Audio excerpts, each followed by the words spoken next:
Muy bien, pues probamos audio, listo. Vamos a comenzar el día de hoy. Buenas tardes, yo soy el doctor Jorge Alberto Vargas Castilla y pues una más de nuestras sesiones respecto al tema de pues actualizaciones en atención primaria. Estas actualizaciones médicas lo que pretenden es que generemos una comunidad y pues vayamos creando estos contenidos de libre acceso para profesionales de la salud, precisamente enfocados y enfocadas en atención primaria. Entonces, el día de hoy vamos a tocar un tema muy ad hoc para la temporada actual, debido a que pues las altas temperaturas se relacionan a mucho contagio de ciertos microorganismos, entre ellos el virus de la hepatitis A. Entonces, el día de hoy vamos a platicar sobre la hepatitis viral aguda debido a este virus y pues sobre todo cuál es el enfoque que le vamos a dar nosotros en atención primaria. Entonces, habiendo dicho lo anterior, pues aprovechar este espacio para generar un referente o sentar una base de charla y de pues abordaje para el diagnóstico, tratamiento y referencia oportuna de la enfermedad causada por el virus de la hepatitis A, así como su prevención, que es algo muy interesante que vamos a platicar. Realmente es un tema bastante trivial, que parece ser un padecimiento muy lineal en el cual nos contagiamos, desarrollamos ciertos síntomas y pues simplemente tomamos reposo, utilizamos algunos remedios y pues mejoramos y seguimos con nuestra vida. Pero déjenme decirles que dentro de la revisión que hicimos, tenemos pues cosas interesantes que platicarles y algo bastante importante son las preguntas que nos hacen en el día a día nuestros pacientes. ¿Cómo son la dieta, ¿no? ¿Qué dieta debo de seguir? ¿Qué medicamentos tengo que evitar, doctor? ¿Puedo tomar todo tipo de medicamentos? ¿Cuáles tengo que restringir o suspender? ¿Hasta cuándo puedo regresar a mis actividades? ¿Hasta cuándo tengo el riesgo de contagiar a mis familiares? ¿Cuál es el riesgo de que esta enfermedad me lleve al hospital? Es bueno que me aplique un suero vitaminado. Mi compadre me dijo que tomara muchos dulces, que comiera muchos caramelos y pues puedo volverme a enfermar.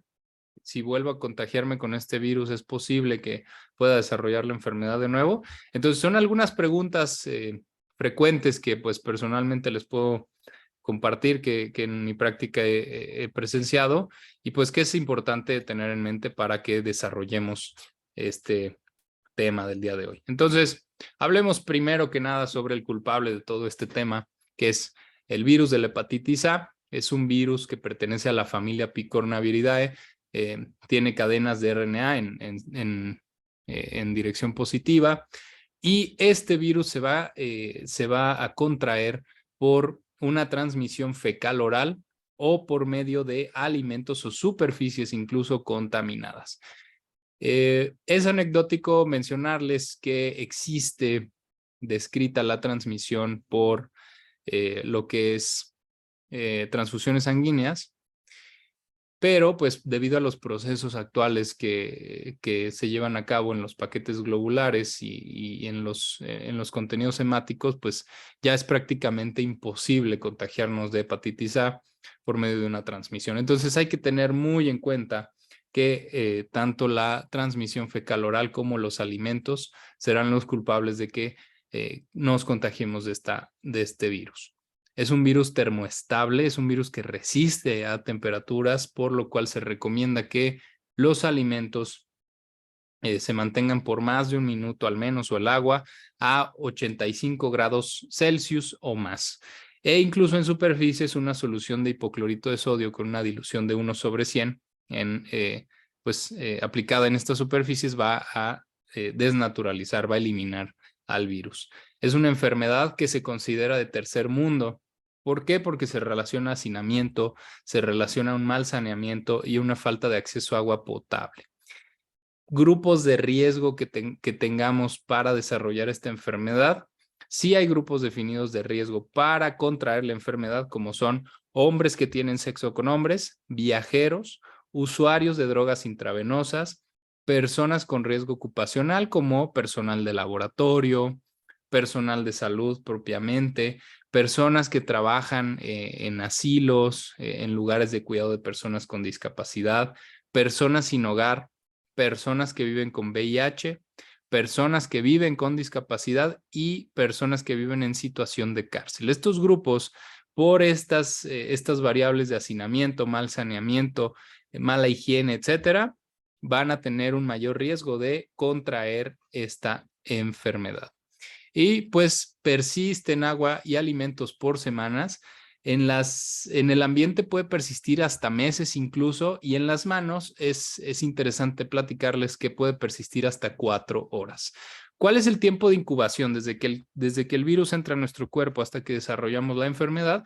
Está muy bien descrito que el rango de incubación va de los 15 hasta los 50 días, con un promedio, con una media de 28 a 30 días. Entonces, es importante conocer esto, ya que pues no va a desarrollarse tan rápido como pensaríamos y hay que estar muy atentos a los contactos de riesgo con las personas enfermas. Ahora hablemos un poquito del cuadro clínico, perdón.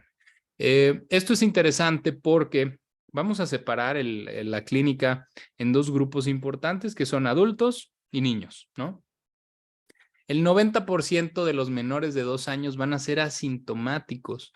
Y como pueden ver aquí en la diapositiva, incluso va a ser una enfermedad muy leve que va a tener muy baja mortalidad en este grupo de edad. Está descrito que va entre el 0.4 y 0.6% o menor al 1%. Pero en los adultos nos vamos hacia el otro lado. Tenemos que 70% o más de los adultos llegan a ser sintomáticos y la mortalidad llega a ser cercana al 2% en mayores de 50 años. Entonces, si nosotros vemos la progresión de esta enfermedad, pues vamos a tener diferentes fases y la podemos dividir en una fase prodrómica en la cual pues empezamos con este proceso de incubación que empieza a generar ciertos síntomas. Tenemos muy bien sabido que las enfermedades virales se deben en gran parte a lo que suele ser el proceso inflamatorio que genera el propio cuerpo. Entonces, esta fase prodrómica pues va a empezar con síntomas muy inespecíficos como cansancio, malestar general, mialgias, tal vez empezar con un poco de diarrea, dolores, dolor de cabeza, alzas térmicas leves, ¿no? Pero no tenemos algo específico propiamente. Progresando hacia una fase sintomática, que ahorita vamos a hablar de los síntomas más comunes, y donde ya pues prácticamente es franco el cuadro. Es un cuadro muy característico, pacientes que se ponen ictéricos, que tienen mucho cansancio, que tienen un dolor o una pesantez en el cuadrante abdominal superior derecho, la ictericia, la fiebre, etcétera, ¿no? Entonces, eso es un cuadro característico cuando tienen síntomas, ¿no? Cuando son asintomáticos, pues vamos, o cuando tienen síntomas muy escasos, sería difícil de determinar. Tenemos una fase convaleciente de la cual también vamos a hacer ciertas menciones importantes que puede durar hasta 6 meses. Y eso es algo muy importante, es parte de nuestras preguntas iniciales de esta charla. ¿Cuánto tiempo va a tener el paciente molestias? ¿O cuánto tiempo puede pasar para que se vayan todas las molestias? Pues bueno, déjenme decirles que consideremos un plazo máximo de hasta 6 meses para remisión total. Pero ahorita platicamos de eso. Y la recurrencia. No quiere decir que nos volvamos a contagiar, pero existe una proporción de pacientes, el 15%, que pueden desarrollar una recurrencia. O sea, los 6, incluso 9 meses de haber presentado el cuadro de hepatitis por este virus, pueden volver a desarrollar síntomas e incluso ser potencialmente contagiosos, como ahorita vamos a platicar.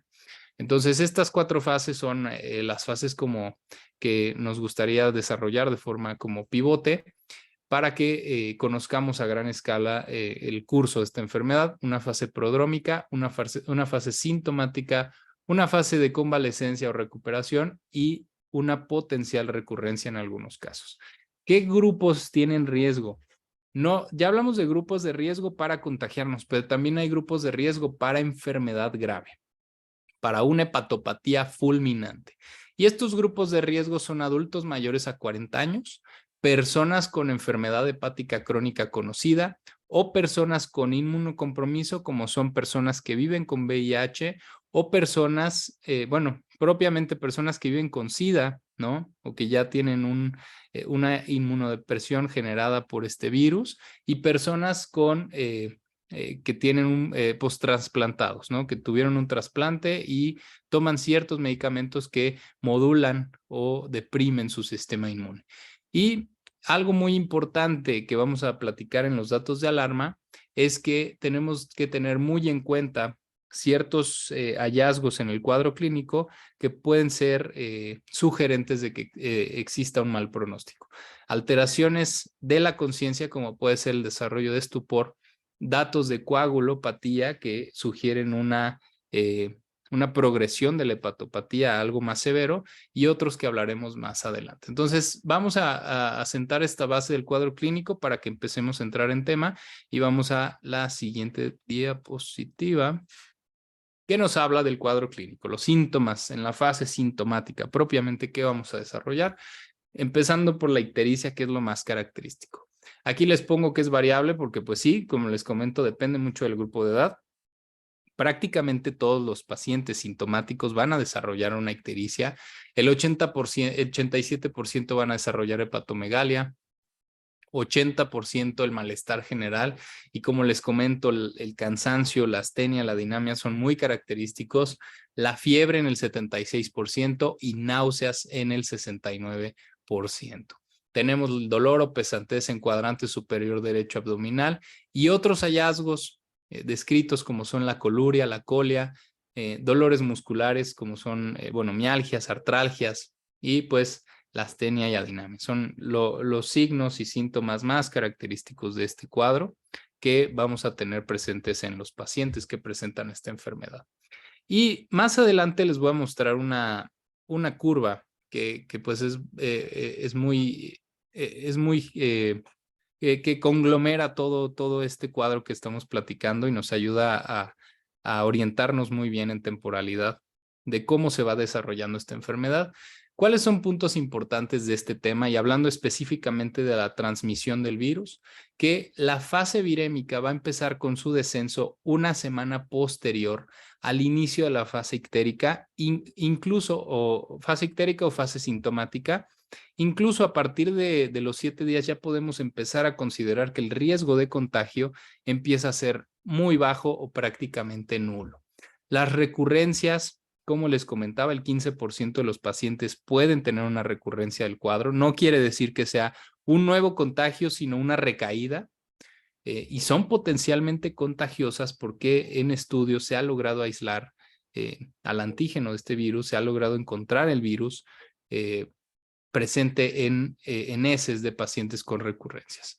Y pues es muy importante mencionar que las personas con inmunodepresión, así como tienen un riesgo de desarrollar enfermedad grave, pueden presentar una prolongación de la viremia o un incremento de la transmisibilidad del virus, pues más allá de lo regular. Entonces hay que estar muy pendientes con estos pacientes, incluso considerar una referencia oportuna.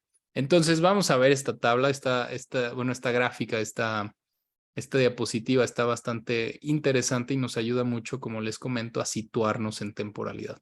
¿Qué nos importa mucho? Bueno, pues vemos cuando empezamos con el proceso de infección, dependiendo mucho de la variabilidad de las diferentes condiciones del paciente, cuándo van a empezar a desarrollar el cuadro prácticamente, que hasta arriba vemos la barra del desarrollo de las enfermedades, de los signos y síntomas que va presentando él o la paciente, y la viremia que se va a presentar al menos entre 1 y 2 semanas antes de desarrollar la presentación clínica. Entonces, antes de tener síntomas, ya podemos contagiar el virus y eso es algo que lo hace, hace que sea una enfermedad pues de alto riesgo para transmisión hacia nuestras personas cercanas. Y entonces tenemos este proceso de viremia, se empiezan a detectar, pues se empieza a detectar el virus en las evacuaciones y el desarrollo de la IgM entre 1 y 2, a partir de los 7 días, prácticamente 7 a 10 días de que de que ocurre la infección, se empiezan a desarrollar o empieza a haber un pico de las IgMs, que son muy importantes para nuestro diagnóstico.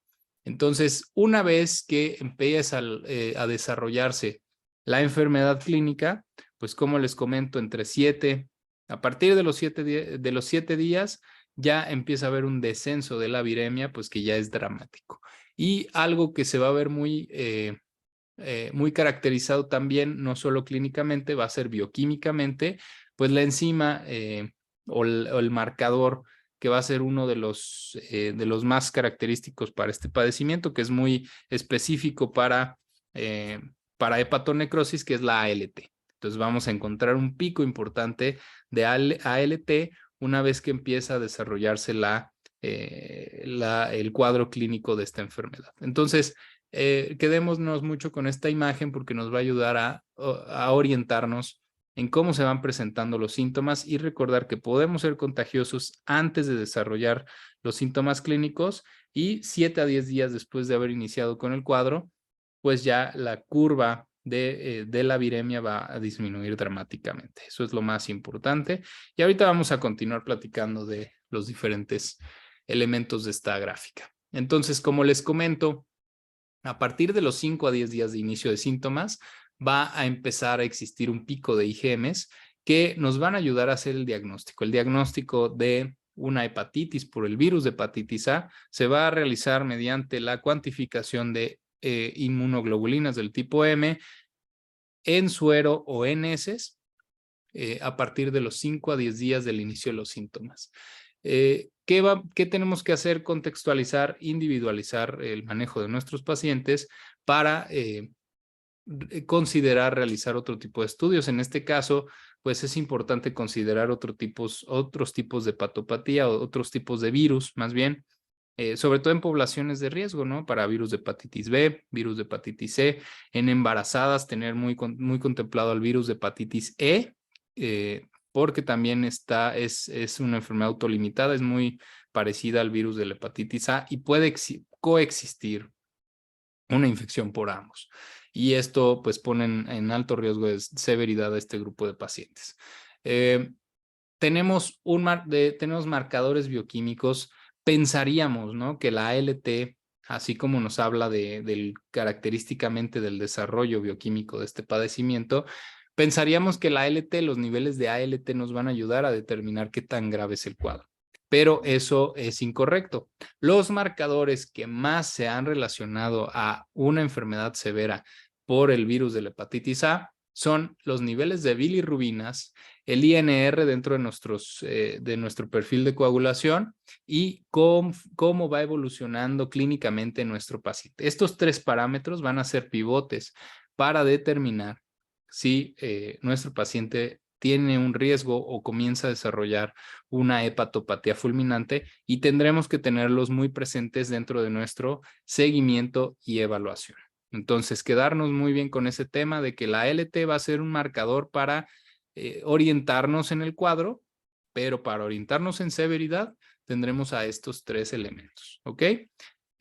Hablemos un poquito sobre el tratamiento. Aquí viene algo interesante. Como les digo, es un cuadro característico, se relaciona pues mucho a temporadas de calor, a ciertos factores sociodemográficos de los pacientes. Entonces, pues tiende a ser fácil el diagnóstico, podríamos atrevernos a decir que tiende a ser fácil, pero pues ya hemos encontrado ciertos detalles que llaman la atención. Y hablemos ahora sobre el tratamiento. ¿Cuáles son nuestras metas de tratamiento y cuáles son directrices importantes que encontramos en nuestras revisiones? Primero que nada, la prevención de contagios, ¿no? Esta prevención se va a lograr mediante una educación de los pacientes y de sus contactos de tener una higiene estricta, sobre todo la higiene de manos y la sanitización de superficies, porque a veces pues sí tenemos poblaciones que no tienen esta instrucción y pues desafortunadamente existen contagios pues masivos, ¿no? Sobre todo, no solo en familias, sino también en sitios, en hospicios, donde pues sí existe un hacinamiento y donde se pueden desarrollar brotes importantes. Restricciones en la dieta, bueno, conforme a las evidencias que revisamos, honestamente no existe una restricción importante. Si consideramos al alcohol parte de la dieta, bueno, creo que no sería correcto, pero es importante mencionar que en cuanto a medidas dietéticas o ingesta de alimentos y bebidas, pues sí, evitar restringir totalmente el consumo del alcohol, pero propiamente de alimentos, pues no realmente. ¿Qué recomendaciones sí pueden ser buenas? Pues obviamente indicar o recomendar una dieta que sea saludable, que sea alta en frutas, en verduras, en fibras, evitar alimentos procesados. Algunas referencias hacen mención de limitar o no abusar de alimentos que pueden ser altos en hierro, como ciertas hortalizas o carnes rojas, ¿no? Pero realmente como tal una restricción no, pero sí recomendar una dieta saludable y no quitar del panorama una hidratación adecuada. Control de las molestias. Hablemos un poquito ya del tratamiento, que eso es algún tema controversial, interesante. Primero que nada, hablemos de los medios físicos. Hay que recordar que por medios físicos podemos ayudar a disminuir incluso dolores o controlar las alzas térmicas. Alguna toalla o algún trapito húmedos a temperatura ambiente que se coloquen en el abdomen o en la frente del paciente pueden ayudar a reducir la temperatura. ¿Y cuáles son las recomendaciones generales? Podríamos decir que nos piden que restringamos totalmente el uso de paracetamol, antieméticos y antiinflamatorios no esteroideos. Pero ¿qué dice la evidencia? La evidencia nos dice que, hablando específicamente del paracetamol, que es un medicamento pues, que se utiliza ampliamente para diferentes padecimientos, el paracetamol, lo que se ha visto, lo que se ha observado en los estudios, es que puede incrementar o puede alterar ciertos valores bioquímicos. Por ejemplo, disminuye índices de protrombina, disminuye índices de actividad de factor 5 e incrementa niveles de bilirrubinas. O sea, que empieza a simular que está existiendo una tendencia a la severidad del cuadro. Entonces, eso podría sesgar un poquito la evaluación y el seguimiento, pero no se ha encontrado que clínicamente o que en cuanto a mortalidad se vea un efecto realmente importante con el uso del paracetamol. Entonces, algunas referencias incluso mencionan que se puede utilizar a dosis convencionales y que no debería de existir algún problema. ¿Cuál es la recomendación aquí? Pues bueno, procurar no utilizar medicamentos, pero también individualizar, contextualizar y ser empáticos con los pacientes. No podemos tampoco dejar al paciente con dolor o con una fiebre, con escalofríos, pues que a pesar de seguir ciertas medidas no mejoran. Probablemente sí puedan ver un beneficio con el uso de paracetamol, por ejemplo, y pues solo por razón necesaria y lo más limitado posible podría ser una buena estrategia. Pero bueno, eso es lo que nos dice la evidencia, hay que usarlo con mucha cautela. El retorno temprano a actividades, se recomienda que la actividad física, el retorno a nuestras actividades usuales sea cuanto antes para que pues recuperemos fuerza, empecemos a recuperar nuestra dieta regular y pues nuestra vida empiece a retornar y nuestro cuerpo se empiece a retomar esta fuerza, ¿no? Se recomienda que el retorno laboral o escolar sea 7 días posterior a inicio de síntomas o de la... Esto es importante porque, pues como les comento, hay que tener muy en mente la curva de viremia y prevenir contagios, sobre todo cuando estamos en contacto con grupos grandes, ¿no? De personas. Entonces, se recomienda que 7 días posterior al inicio de los síntomas clínicos o de la ictericia, pues ya podamos retornar a labores con muchas precauciones. Evitar la sobreprescripción. Hay casos en los que se suelen prescribir muchos complejos multivitamínicos, sueros vitaminados y el paciente o la paciente están recibiendo muchos suplementos.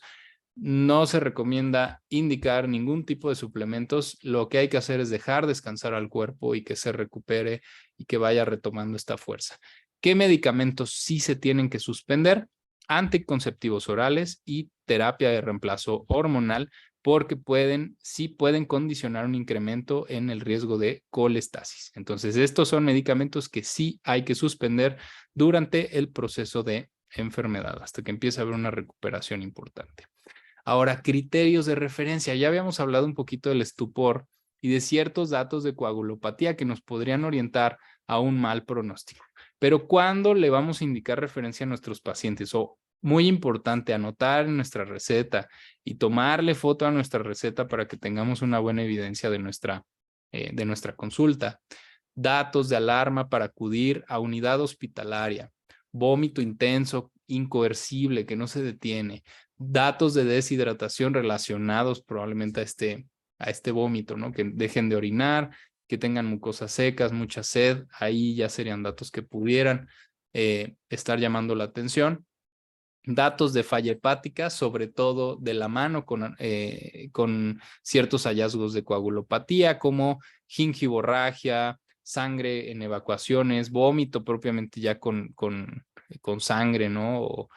O que pudiera haber hematomas, equimosis. Bueno, ahí ya empezamos a tener un cuadro que pudiera ser sugerente de una hepatopatía fulminante, alteraciones del estado de conciencia, sobre todo el estupor, y la recurrencia de la enfermedad. Como les había comentado, no nos volvemos a contagiar, pero podemos tener una recaída, y se ha observado que las recurrencias se relacionan a un potencial desarrollo de hepatitis autoinmune. Entonces, una persona que tiene recurrencia a la enfermedad meses después de haberla desarrollado, le tenemos que hacer una referencia a medicina interna o a hepatología para que pues lleve un protocolo diagnóstico más enfocado, ¿ok? ¿Cuándo recomendamos seguimiento? Bueno, estas son políticas internas que llevamos dentro de nuestro equipo médico, pero es bueno contemplar cada cuánto vamos a estarle haciendo evaluación a nuestros pacientes, y pues podríamos plantear una próxima visita o próxima cita a las 72 horas para evaluar la evolución si es que no hay datos de alarma, y probablemente cada 7 días hasta que los síntomas empiecen a tener una remisión importante. ¿Cuál es el pronóstico? Y esto es una de las preguntas. Doctor, ¿cuándo me voy a recuperar? ¿Cuándo me voy a sentir mejor? Bueno, pues gran parte de los casos comienzan a ver una mejoría a partir de las 2 semanas, sobre todo una mejoría de la ictericia, pero el 85% van a tener una recuperación clínica y bioquímica completa a los 3 meses. Y el resto, pues nos podemos demorar hasta 6 meses, como les comento. Quedamos con una inmunidad natural de por vida. En ciertos países subdesarrollados, pues no existe una política de vacunación contra este virus, porque pues con los contactos que hay en la infancia, pues desarrollamos esta inmunidad, lo cual es pues interesante contemplar.